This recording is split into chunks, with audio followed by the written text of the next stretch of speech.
राहुरी विधानसभा पोटनिवडणुकीचा कार्यक्रम जाहीर झाला. त्यासाठी राजकीय रंगीत तालीम सुरू झाली. सुरुवातीला राहुरी विधानसभा ही बिनविरोध होणार अशा चर्चा होत्या. परंतु आता ही निवडणूक लढवली जाणार व महायुतीकडून अक्षय कर्डिले निवडणूक रिंगणात उतरणार हे ठरलं. परंतु महाविकास आघाडीकडून कोण हा प्रश्न आजही अनुत्तरितच आहे. तसं असलं तरी ही जागा महाविकास आघाडीकडून शरद पवार गटाला आहे. पण हक्काचा उमेदवार म्हणून इथं प्राजक्त तनपुरेंची चर्चा असली तरी प्राजक्त तनपुरे महाविकास आघाडीकडून लढणार की अपक्ष हा ट्विस्ट असेल. महाराष्ट्रातील बारामती व राहुरी पोटनिवडणुकीची हिंट स्वतः मुख्यमंत्र्यांनी दिली होती. त्यानुसार अक्षय कर्डिले यांनी सध्या राहुरीत ठाण मांडल्याचं दिसतंय. तर प्राजक्त तनपुरेही गाव दौऱ्यानुसार लोकांच्या गाठीभेटी घेताना दिसत आहेत. तनपुरे यांनी सध्या वेट अँड वॉचच्या भूमिकेत राहणं पसंत केलंय. तर दुसरीकडं विखे कुटुंब पूर्ण ताकदीनिशी अक्षय कर्डिलेंच्या पाठीशी आहे.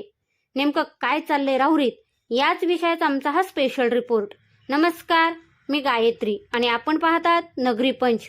नगरी राजकारणाचं निर्भीड आणि सडेतोड विश्लेषण. 2024च्या राहुरी विधानसभा निवडणुकीत स्वर्गीय शिवाजीराव कर्डिले व प्राजक्त तनपुरे यांच्यात लढत झाली होती. या अटीतटीच्या लढतीत स्वर्गीय शिवाजीराव कर्डिले यांचा विजय झाला व प्राजक्त तनपुरे यांना पराभवाला सामोरे जावे लागले.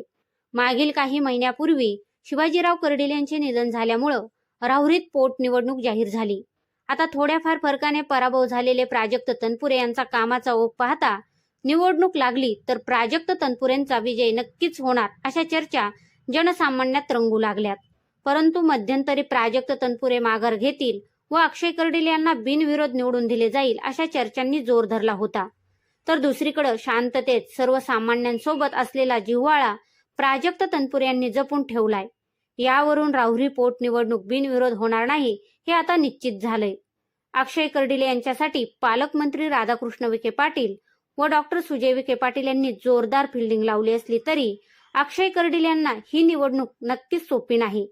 त्यात सुजय विखे यांनी 2 वेळा केलेलं विधान म्हणजेच जनसामान्यांच्या सर्वेत विखे कुटुंबाचंच नाव आघाडीवर आहे.